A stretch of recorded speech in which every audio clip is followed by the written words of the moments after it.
দেখেন, back of the mind, deep in the heart, সবাই আসলে মন খারাপ করছে। এখানে অস্বীকার করার কিছু নেই। বাট আমার মনে হয় as a professional cricket player আমাদের আসলে মুভ অন করাটা খুবই জরুরি।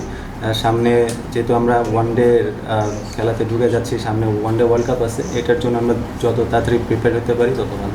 অবশ্যই, যেহেতু আমরা ফাইনালে উঠছি, আরেকটা ম্যাচ খেলার স্কোপ আসছে। আর ওয়ানডে সিরিজের আগে খুব ভালো একটা প্রিপারেশন আমাদের জন্য।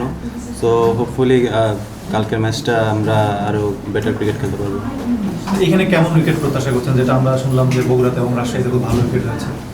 বগুড়া রাজশাহী তো ন্যাচারালি খুব ভালো উইকেট থাকে। আর মিরপুরে কালকে যেহেতু day night game, so hopeful ভালো উইকেট থাকবে। সাইদ ভাই, ওয়েস্ট ইন্ডিজের সাথে আমরা খুব ভালোভাবে শেষ করেছিলাম, আপনাদের খুব ভালো টেনিস ছিল, বিসিএলটা পাচ্ছেন পাকিস্তান সিরিজের আগে। ব্যাপার তো ওটা থাকে কিনা যে আসলে ন্যাশনাল টিমের প্রস্তুতি হিসেবে আসলে সিরিজটা, এই টুর্নামেন্টটা? না, আসলে একটা সিরিজের আগে যদি ম্যাচ প্র্যাকটিসটা থাকে অবশ্যই খুবই ভালো একটা ব্যাটসম্যান হিসাবে। সো ওটাই আর কি, যে ম্যাচ যেখানে খেলি না কেন নিজের 100% দেওয়ার চেষ্টা করি। এখন যে কোনো ব্র্যান্ডের পুরাতন এসি বদলে নতুন ওয়ালটন এসিতে উপভোগ করুন 25% ছাড়। সাইফ, এই বছর 22টার মতো ওয়ানডে, অন্যান্য যদি টুর্নামেন্ট বাদে, যেহেতু বছরটাই ওয়ানডে, কীভাবে চিন্তা করতেছেন, মানে কীভাবে মানে প্ল্যান করবেন যে বছরটা যেহেতু শুরু হচ্ছে পাকিস্তান সিরিজ দিয়ে? না, অবশ্যই লাস্ট এক বছর যদি বলেন, 1-1.5 বছর ওইরকম ওয়ানডে খেলার স্কোপ পাইনি। কিছু ওয়ানডেজ আমরা পাইছি, তাও টি20-র মাঝখানে। সো এখন যেগুলোই ওয়ানডে সিরিজ আছে, অবশ্যই প্রিপারেশনটা অনেক বেশি ইম্পর্টেন্ট হবে, যে গ্যাপগুলো থাকবে। সো প্রিপারেশনটা আমার মনে হয় এখানে কি। আমরা এখানে ওয়েস্ট ইন্ডিজের সাথে খেললাম অক্টোবরে, ক্রিকেট অনেকটাই স্পিনিং উইকেট ছিল।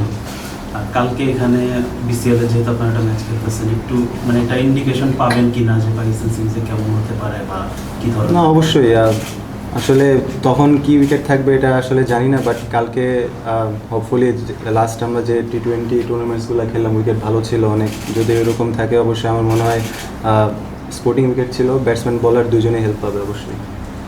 সাইদ, গত বছরের শেষ ভাগটা যদি ধরি, যে আপনি কামব্যাক করেছেন ন্যাশনাল টিমে, এশিয়া কাপে দুর্দান্ত খেলেছেন, তারপর ওয়ানডে সবশেষ ম্যাচও 80 করেছেন ওয়েস্ট ইন্ডিজের সাথে।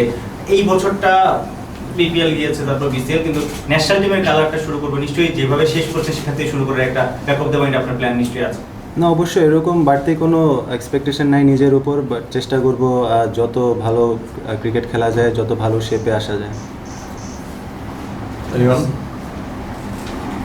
ভাই, একটা প্রশ্ন বিশ্বকাপ আমি খেলতে পারিনি আসলে, সবার একটু মন খারাপ ছিল হয়তো বা, বাট আপনাকে মনে হয় সময়ের সাথে কাটিয়ে উঠেছে প্লেয়াররা এবং নতুন একটা মিশনে নামবে আসলে?